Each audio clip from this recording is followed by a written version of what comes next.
trying to figure out what it's all about. Existentialist, am I worth anything or just discount? I don't know. I don't know. I don't know.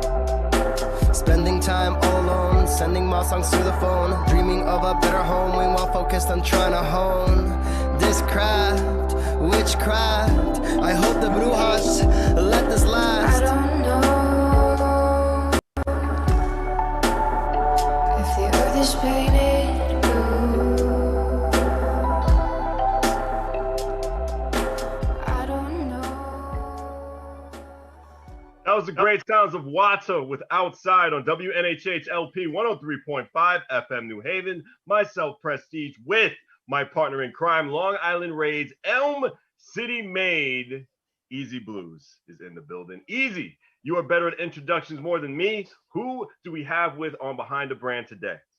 Ladies and gentlemen, today we are actually blessed to have an incredible human being, an absolute amazing activist, someone who, during some of the craziest times, was always there to make a stand and make a non-violent stand.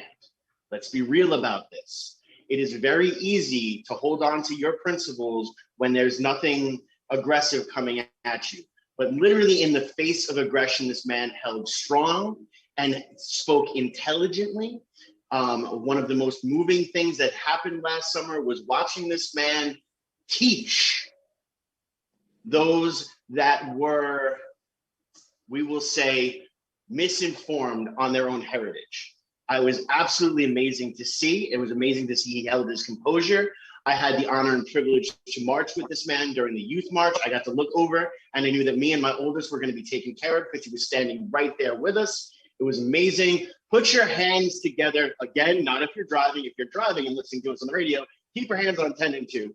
But if you're not, put your hands together for Nate Blair. Nate Blair, thanks for being a part of the show, man. Thank you. What an intro. You wouldn't be able to see it, but I'm blushing right now, you know. For having me on the show. Easy. I forgot you were there. I literally forgot you were there. That's incredible because I remember you were taking footage. It was last year, by the way. Oh my God, this year went by so fast. It's crazy. And like you were there. You were there with your kids in front of the statue. And I believe Post Fidel was the person who was stopping those guys, right? When all that went down, and it was incredible to watch, like and then to be torn between being a father and being a person of action, because I took off and put on my shoes out of anger about 900 times. And I was like, well, I'm just going to do some DDP yoga and I'm going to calm down because if I go down there, it's not going to go well. And then all of a sudden, like I get a text from Mark Ryan, we're down here, everything is moving forward, you know, and this is like, we've broken bread. Like I at the point in time, you know, when you had the cafe, you know, I was in there, like, totally. I consider you like a friend, like, you're also an incredible human, and the light that you carry, you know, if anyone tries to extinguish it, I'm automatically like, okay, I'm gonna have to now go against his principles because he won't. You know what I mean? And, completely derailed. But do you guys remember when I was on a radio show Preston was hosting, and I brought beers by? And yes, I remember that. Easy was not there for that, unfortunately. No, he was in the studio at that point, but that was actually, I think, the day that I met you, Easy. That was at the studio. So it's great to see that, like, you have your own show now too. Yeah. Well, Nate, let's just fast forward a little bit. I know we're going to talk a little about your past on this interview, but you're an entrepreneur. You're still an entrepreneur. You're doing a clothing company now. Now, what led you into that? Please tell our audience. Oh, sure. So, I mean, in the context of like clothes and fashion and stuff, that's like everyone wears clothes. I feel like everyone to a certain degree has taste, whether or not they're conscious of it or not. but for me, I would say like my taste in clothes like came into fruition when I was like in like 6th grade. And like, I really thought of myself as a punk. And so I was like listening to a lot of like Ramones. Enjoying the lifestyle. But I ended up like stitching Skull and Crossbones like onto my Converses, and then Nike bought Converse, and I was like, oh, I'm done wearing Converses. They're not punk anymore. So just in terms of being sort of like thrifting and upcycling clothes, and sort of being conscious of who I'm supporting when I'm buying clothes. So my dad was kind of a liberal of his time in that he didn't allow me to wear Nike when I was a kid because of the child labor to the clothing. So I was that kid on the field who had like really ugly New Balances, you know. And so in that, it sort of forced me to be creative in what I was wearing from a younger age, and be conscious of it in a like, who am I supporting? The band that I'm wearing is actually whether or not I want it to, saying that I support what they do. And so jump forward to like working at a sustainable sushi restaurant for a long time, working at Coffee with a K, which tried really hard to be environmentally conscious. At both of those places, I would work with the owner to go to, like, I would go to thrift stores, and we would buy shirts at thrift stores, bring them back to Mia's, bring them back to Coffee, and then have them silk screened with the logo as a way to like upcycle all of these clothes. And so like even back then, it when talking about sustainability, when talking about community, like everything that you consume sort of ties into it. And so I feel like although clothing wasn't ever directly my focus, it was something that I've been conscious of and integrating into my interest, like my whole, so now what I do is I do a lot of thrifting, and I buy and sell thrifted clothes, and then I'm doing a little bit of silk screening.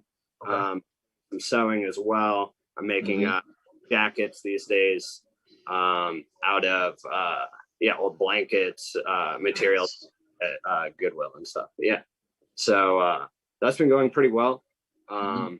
And because of the circumstances of COVID, the traditional ways in which I was making my money, as in waiting tables, working at coffee shops, stuff like that, those no longer were viable options for me in this time. So I too had to sort of get creative in what I did for income.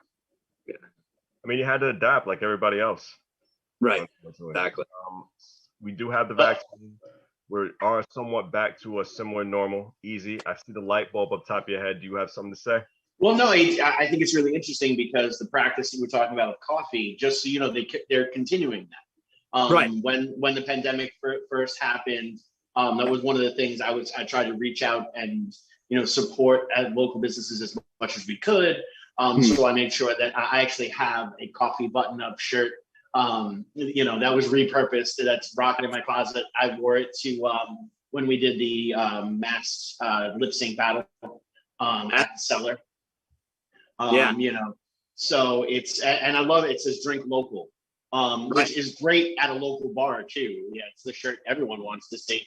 But it's amazing that these are the practices kind of that you helped start, and it must be a good thing to know that these are continued practices going on where you help to create a tradition, an environment, a ritual, which is awesome. Yeah, I feel like at times, if we're all growing as people, as whether or not we're in a workspace, and I feel like everybody brings something to the table, and at times, I feel like I was kind of stubborn about sustainability at a lot of the places that I worked at. And it's interesting because like in my personal life, I definitely am more forgiving. Like in my personal life, you know, if I break down and go to Walmart, you know, I'm not like, how dare I? I'm like, that's the way it all shook out today. But like in the context of, for example, at coffee, like at one point coffee sold Poland Spring water. And in my mind, not only is it that like Poland Spring is not really an ideal company to support because of their belief that privatized water takes precedent over human lives. But also we have a bunch of options. Like we, you know, it's not Poland Spring or nothing. Like there's tons of out there. And so like I kept on bringing it every time Duncan would come in. I'd be like, hey, we still have Poland Spring. We still have Poland Spring. And eventually coffee moved away from the model of having any plastic bottled water, which was like even more extreme than sort of my stance on it. But like, I just feel like in terms of the way businesses can really take a stance and in turn cause ripple effects, like it really is larger than one person. And I feel like, although I brought that to the table a lot of the time, like my personal actions and my day-to-day are really pretty normal. You know, it's just like in the context of how I think, you know, the places that we inhabit, coffee is not a particular organization at this point. It's its own living, breathing place. Cafe, you know, a lot of studio, they're their own living, breathing places. Like once sort of people start to inhabit it and have expectations and experiences, it becomes larger than any one person. And in those places, you can really push people to either really express themselves or be adventurous, you know, or just simply like, take a new perspective on bottled water, even, you know, something as simple as that. Yeah. You mentioned Cafe X. I want to dig more into that. What made you just want to just venture into your own business and start yourself? Because a lot of people don't want to go into that jump at all. Well, part of it was definitely a bit of like foolhardiness, but like in a totally good way. Like if you don't take a risk, it's never going to pan out. And like I feel in terms of like the things about American culture, and sometimes, you know, you can put the brackets around white in terms of American culture, like this sense of sort of business ambition is this expectation that everyone, you know, needs to be an entrepreneur in order to have some sort of merit in this society. And like in Connecticut, we like hardcore believe in working hard and that, and like, I don't know if that's a good or a bad thing, but I think putting the finger on sort of what makes Connecticut identity is always worth pointing out. But like in that sense, I grew up, I breathe this. I'm like, yeah, you know, like I've been working at a coffee shop for a long time. I know coffee, I know people. I have like ambitions to own a store. Like to me, it specifically being that location and with those people was just a product of the moment where I was like, this seems good. These people seem good that I'm working with at Lotta Studio. I like the community of Westville. And, you know, it just seemed to fit. And so in that sense, it was also small. Like I would pick up a small spot. So it wasn't this humongous risk. And like, honestly, I've been in the service industry for like 14 years now. And so like, I didn't feel like I was stepping into this void like I knew more or less what it would take. You got a lot of stuff going on over there at Cafe X. I mean, I was seeing the stuff that you were posting on Instagram, and the coffee was real delicious, by the way. Great, thanks.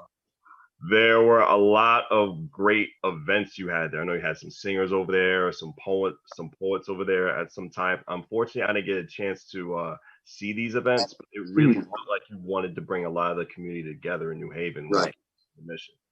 Right. Well, so I first off, like Mistina and Luke Hanscom at Lotta Studio were also like very enthusiastic in any visions that I had for using the space.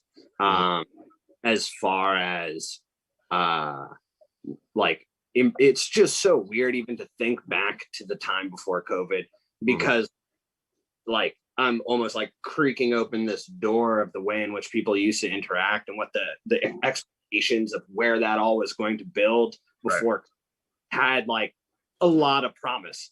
And now it's like, what? Like, okay, like I guess we have to get back to that momentum. But like at that moment in time, I really felt like there was a void for a real common place for anyone to feel accepted, but like not in some corny like every single business has that as their like like everyone's welcome here.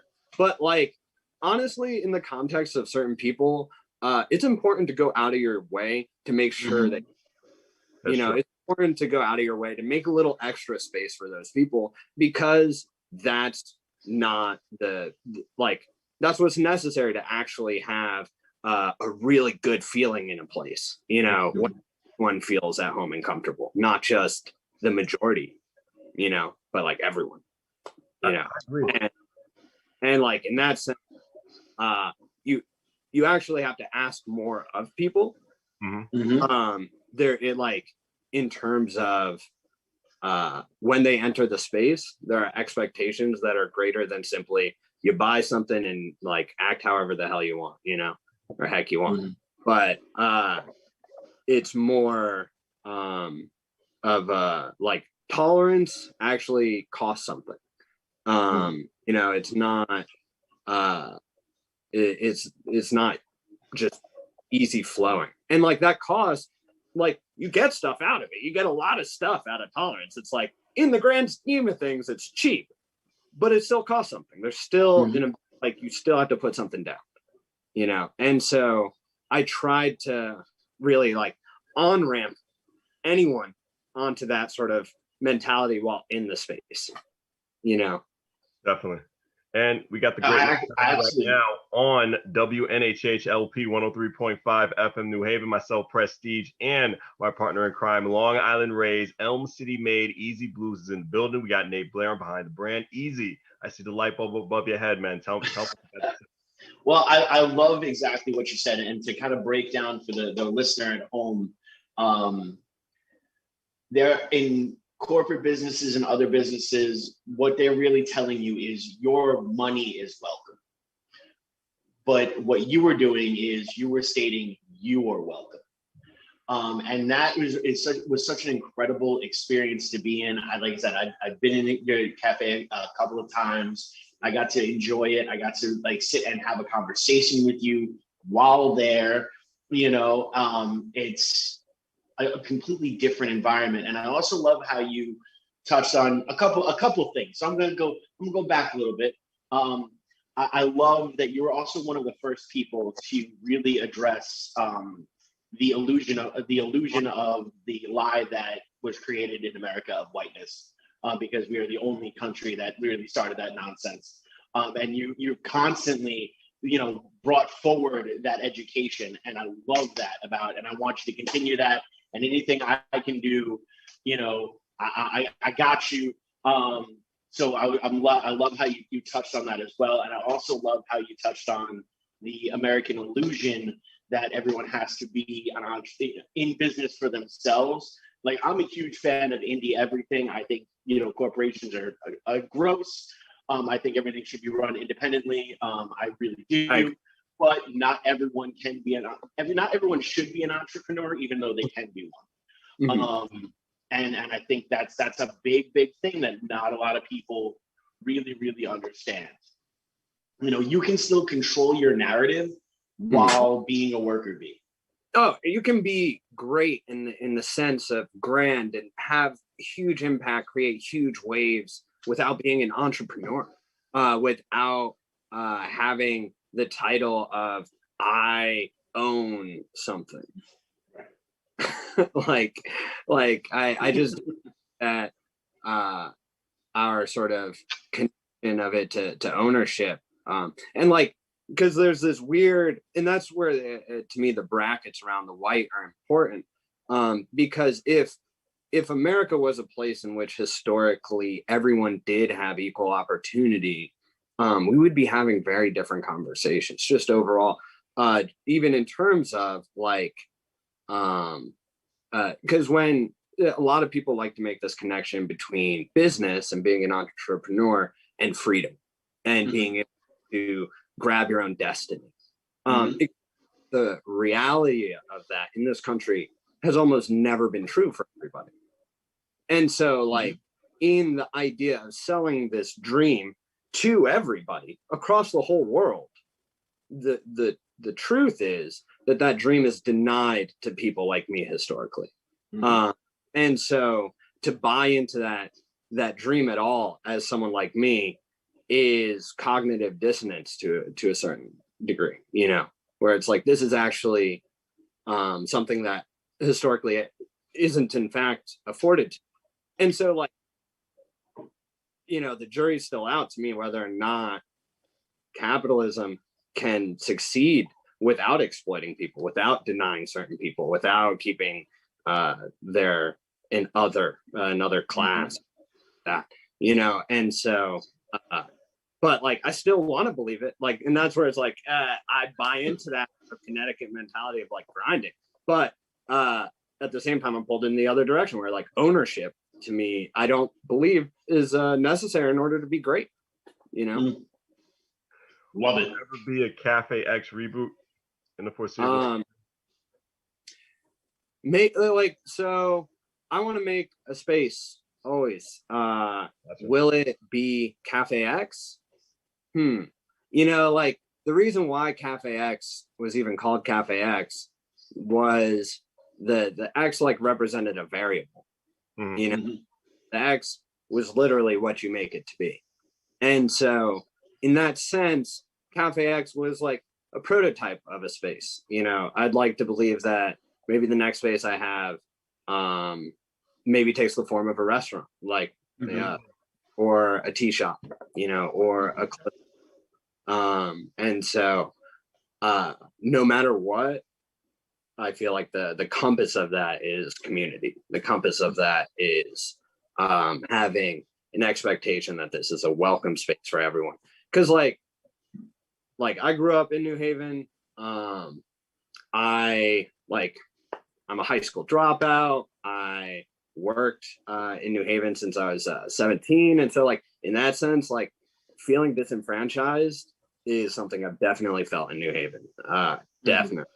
And like there were places where I just needed to be, like, in order to not be other places, you know, to have like neutral or chill spots. And like at one point in time, that was like the various restaurants or shops around Broadway back when they were like independently owned. So like Cutler's or Enclave or whatever, you know, like, and so in that sense, like the having a welcome space for me, and like even at that point in my life, I was like pretty chameleon-esque. I could definitely blend into spaces I wanted to fit into, but like it shouldn't need to be that hard for anyone, you know, like they should just feel welcome, you know. And so in that sense, no matter what, that's the kind of space I want to make.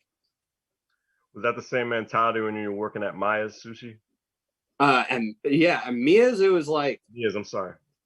So like it's amazing how much change has happened in the world of like progressive culture, because like in some ways Mia's was the most progressive place, the most welcoming place. But there was almost an absurdist or satirist sort of angle to all of that, where it's like we all get equally made fun of, you know, we all get pranked, you know, and like at the same, so like when I was like a teenager, really feeling pretty miserable, being like a dropout, like I said, Mia's is where I worked, and it's like where I worked before that moment, during that moment, and coming of age as a human, you know. So I worked there from when I was 16 to when I was like 24, 25. Wow. So yeah, so like in that sense, like in 2006, the impression I had of Mia's as a Black man was that weird, cool, queer Black men hung out at Mia's, and they were all associated with the Yale Drama School. And so like in terms of my very narrow identity in 2006, like the only people who I saw really being anything like me were like the people going through Mia's, you know. But at the same time, like I would say that Mia's was just a very energy charged place, in like a lot of good ways, but like controversial ways too, you know. And so it's like, for example, the amount of like sake bombs people would be doing at Mia's would be unreal, you know. And it's the where like talking about it in hindsight, I'm like, I'm very glad that like that was just a phase of my life and not my whole life, you know. But at the same time, the community that I developed while at Mia's is a community and a network that is still very impactful to my life today, you know, and just full of really bright lights, really a lot of very interesting people who had moved through Mia's. So it me become tolerant in a lot of weird ways too. How interesting was working with Frank Bluez. He was one of my managers that I was with at the Criterion. He was definitely the most notable waiters there. The best way I could put it is that we were rivals. Oh wow. Love it. Yeah, once I stopped working there, that wasn't the case anymore. That didn't happen. But definitely while working there. Yeah. I mean, like, so healthy one competition I might met. It had to be healthy competition. Yeah. Okay. So the level of rivalry got to the point where each of us had our own trainer, and we did 3 rounds of jiu-jitsu wrestling. It was on the floor of Mia's. Yeah, like one of yeah. I mean, that could have, for a hot second, that was a normal weekend night at Mia's. So like so I started working there in 2006, and Mia's officially started going sustainable in 2007, 2008. And so I was very much there, a part of the transition ideologically. And like, again, as like a 16, 17-year-old, that transition ideologically was super exciting, super empowering, where it's like no one else is taking sustainability. No one else is taking like acting in a way to maybe save our environment a tiny bit. No one's taking that seriously, especially in the restaurant business. And so it was super exciting as a teenager being like, yeah, that's right. Like we can make it happen.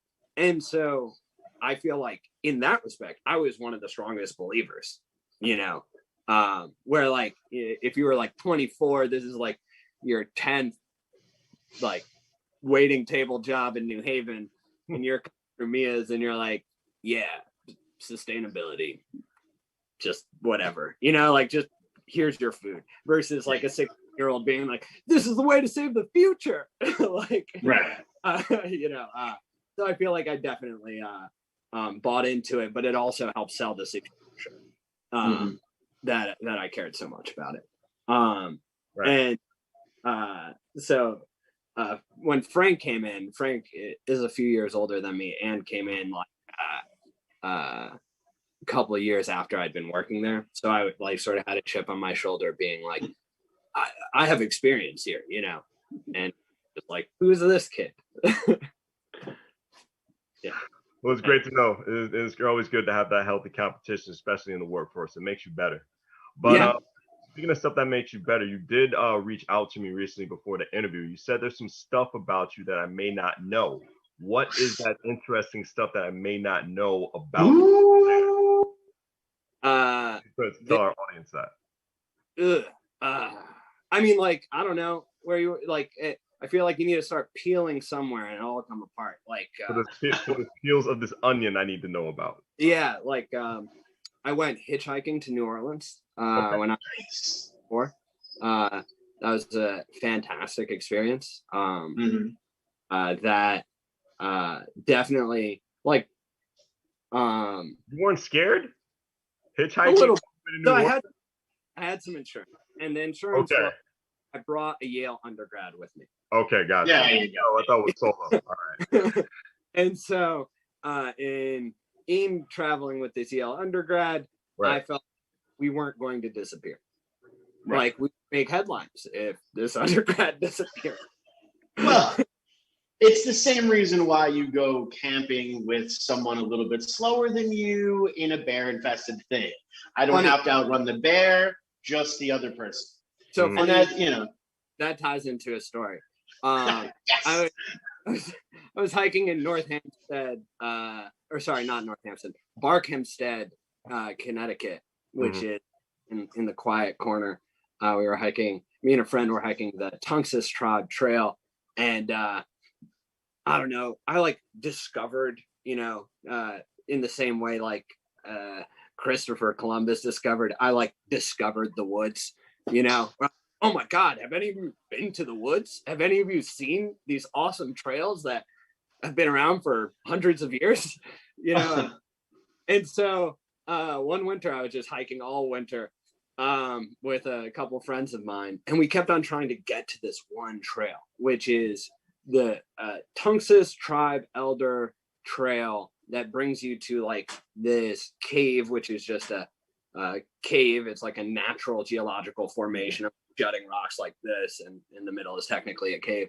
But that's apparently, you know, where the Tunxus tribe would, their elders would make decisions or whatever. It sounded really cool. Me and my friend kept on trying to get there. We kept on hiking into all these various different places all winter. We didn't get there. So come springtime, we're like, you know what?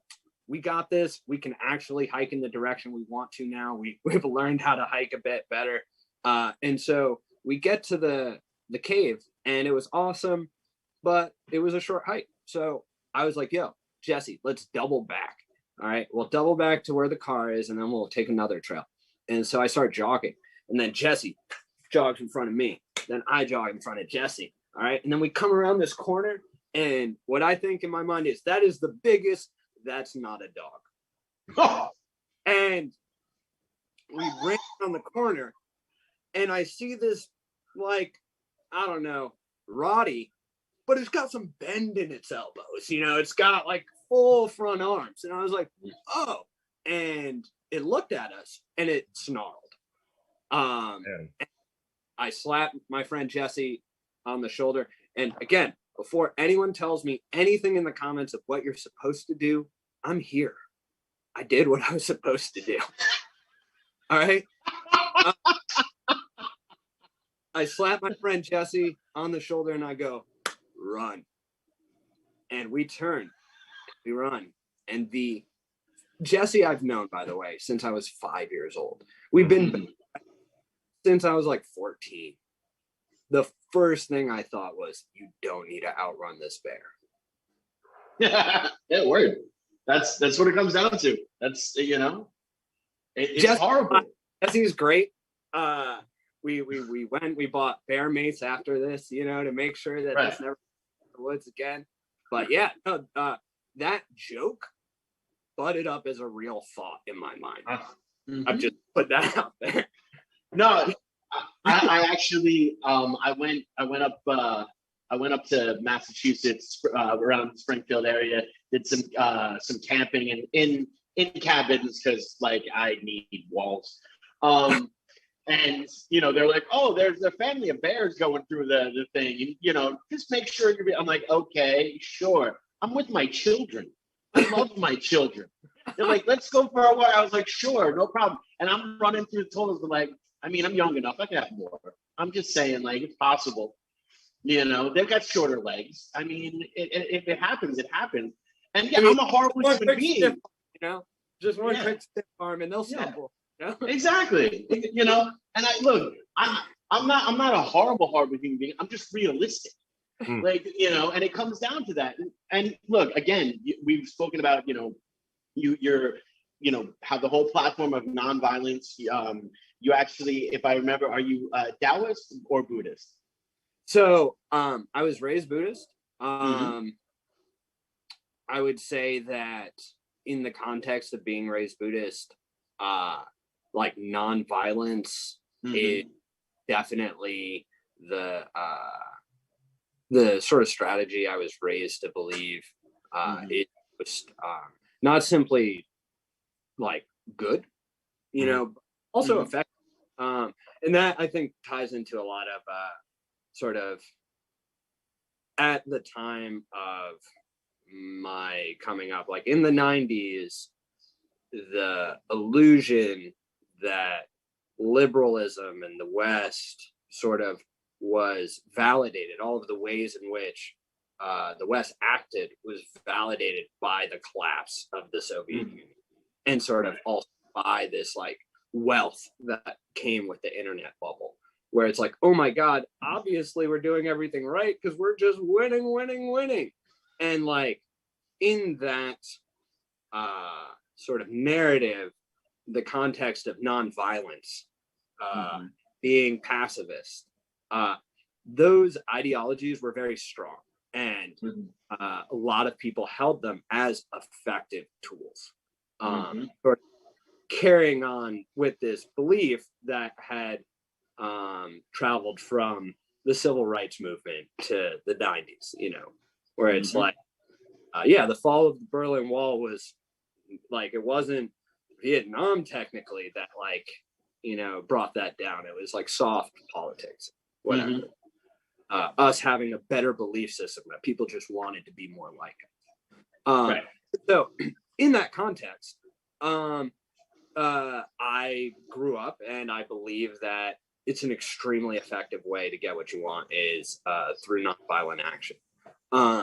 Do I believe that nonviolent action is the only way in which things get done? That's just not realistic. That's not.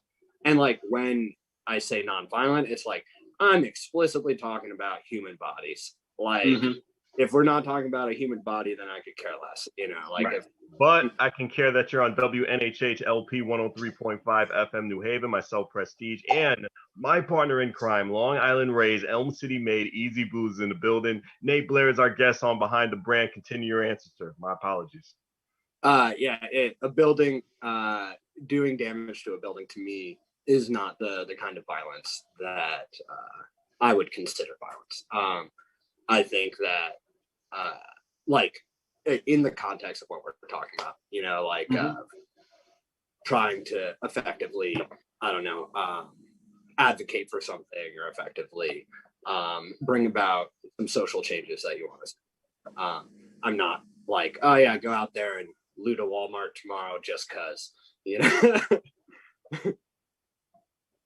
No, but I mean, that is and this is many conversations that have happened throughout this past year when finally people were at home and actually forced to face these issues that our workaholismness, if that's even a word, prevented us from doing it before.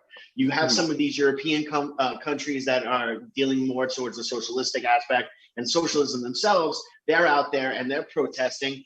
If something goes wrong, France is out there knocking down doors because they have that.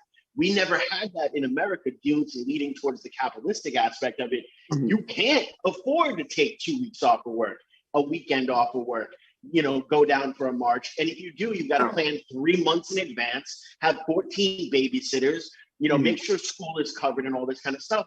So although the pandemic is a massive tragedy, it also gave Americans the freedom to stand up. Mhm. And that is something that I really, really, really am glad about. I am happy about. It has given the ear. We've always had a voice, but we've never had the time to sit there and actually grab someone's ear and have these conversations and have them repetitively.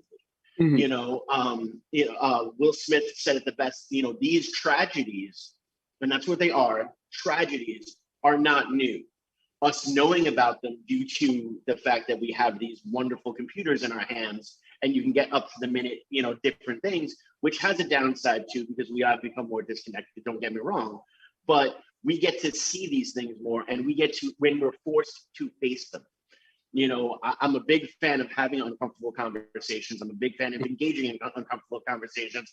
I've had to tell my twin boys a couple of years ago, I'm sorry, buddy, I know you love the movie, but neither one of you are going to be Black Panther for Halloween, because it's just not going to happen, Right. and sit there and explain, your friends only have Black Panther to look up to and be that superhero for. Don't take that from your friends. You've got all these other superheroes you could be. Oh yeah, totally. You know what I mean? And then of course, to have the community turn around and go, we'd love to see White Panther around here. It'll be fun. I'm like, you're not helping. Like, I appreciate you letting us in. I appreciate you letting us in. I appreciate the pure acceptance, but like, I'm trying to raise them better. Like, help me out here, Yeah, I mean, so like, I was in a lot of white spaces growing up. I was raised by a single parent dad who is white. And so in respect to my family, in respect to the school that I had the privilege of going to, I was often like, the only Black kid.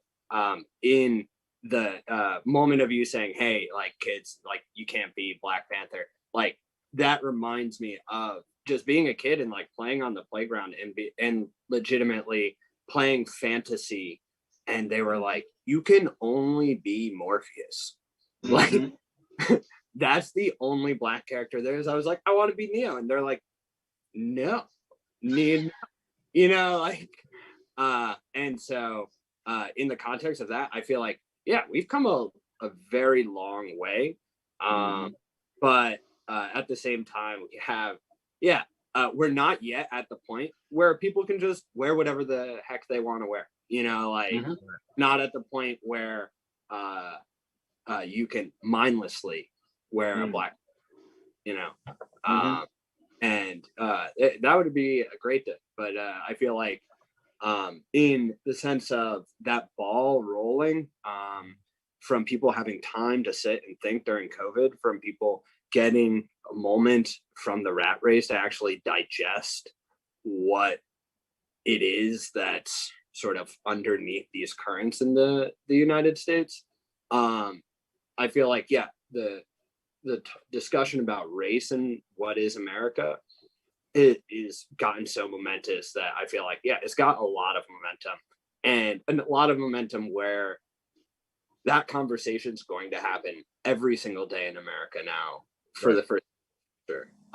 What for me is another conversation that needs to be had in tandem, and I would particularly coming from sort of the people of color as a broader swath, not necessarily Black Americans, but just people of color, about how financially that is like the big issue is that very few people control most of the wealth, and they control our politicians, and that like race is something that has been a problem for hundreds of years, and like as long as we commit to work on it, like we can solve that. But in terms of the class disparity that we're having right now, if we don't talk about that soon and don't shelve some of the smaller aspects of identity beef, and not like get rid of it, but just like know where it is, like we will have nothing. We'll have nothing to even fight for. It'll be gone. Well, I love, and I love how you say, yes, race has been, hundreds of years, and classism has been thousands. I mean, it's to the point where we're almost back to the medieval times where you have the lords and maybe you're allowed to get a scrap at the table.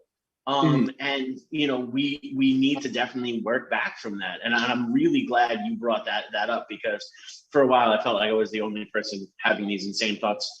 So the thing is that, like, with like all due respect to white people, it's like that's easier for them to see right now because they don't deal with the reality that racism is completely enmeshed in that for someone like me.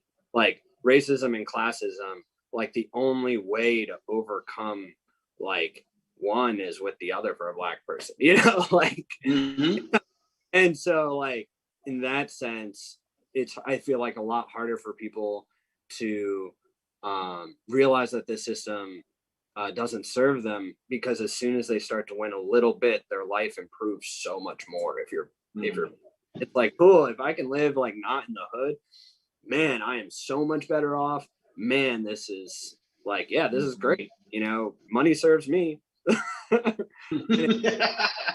Like, and so in that respect, I just I like, we can keep having the conversations about race. We just need to add to the plate, that basically the disenfranchised who are rural and the disenfranchised who are in the city, like, are losing to the same people. We're losing to the exact same. And like in the context of class, like people would like to believe that this race that we're in is infinite, that like there actually isn't a time frame. In the way in which we're exploiting the environment, the way in which we're exploiting the world, there is a time frame actually. Like climate change is real, and the time frame of the exploitation of the earth is real, and the people who have been winning for the last century aren't going to stop until the game's over. Can't expect the system to police itself. That's not going to work. So yeah, just in terms of I feel like a lot of problems that face like rural America, even in terms of jobs, are the same problems that face people in cities. Anyways, yeah. So more of that. That's what I'd like to see more. That's awesome. Now we get where you're coming from. We got a very short time of this show, but I just want to know. I know easy. February 4th, 2017. You were part of an anti-Trump rally, and what was just going through your head through that awful experience that you went with that police officer? All right. So what was going through my head? So many be thoughts. Cool. That was through my head. Don't give them any reason, any inclination to believe that you are in any way being aggressive. Don't even do everything you can to appear as though you are not resisting. That during that moment, that's what I was. So like in the larger scope of the protest itself, like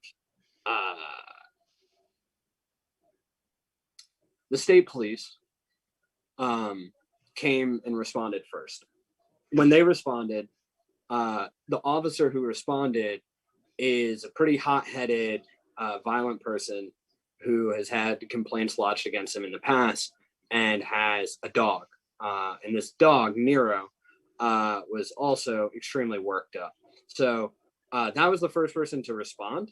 He sort of, called in backup XYZ ABC. And so by the time, it was a really cold day, really, really cold.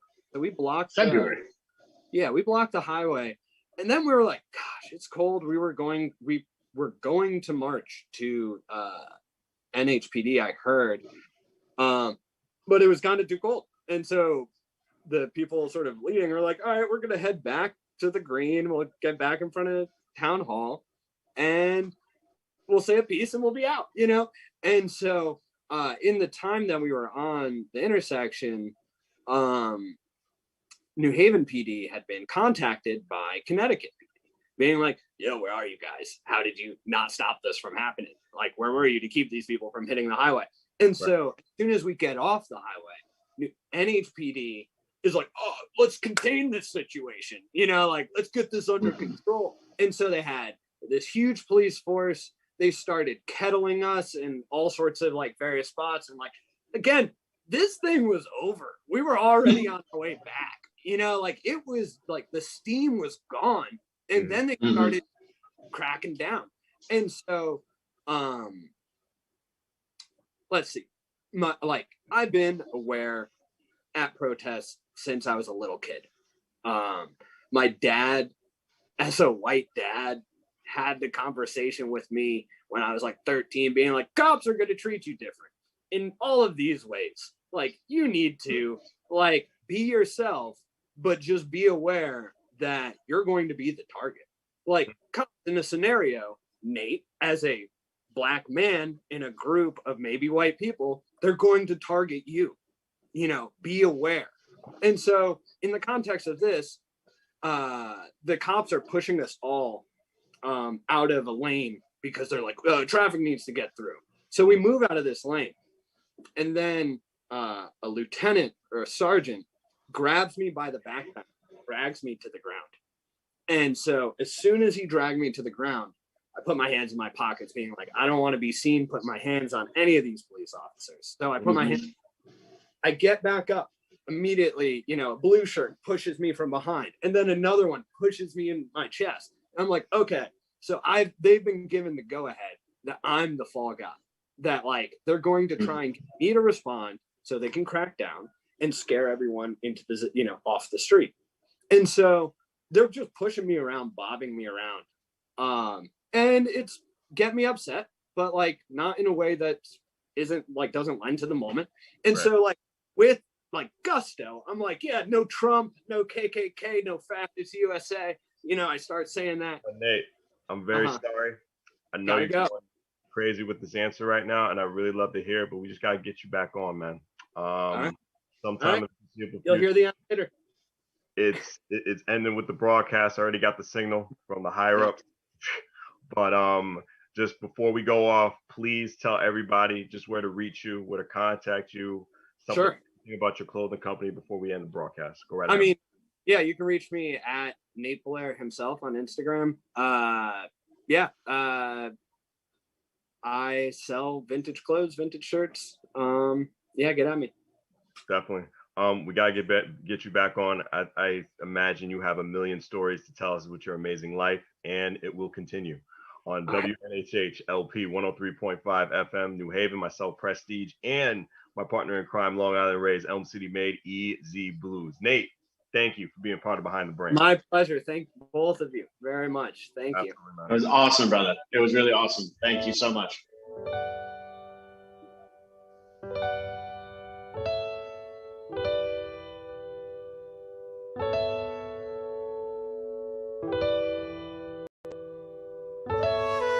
Where do I even begin? These are uncharted waters, a route I never thought of can refer to my memory. I keep forgetting everything, and I don't know how. The castle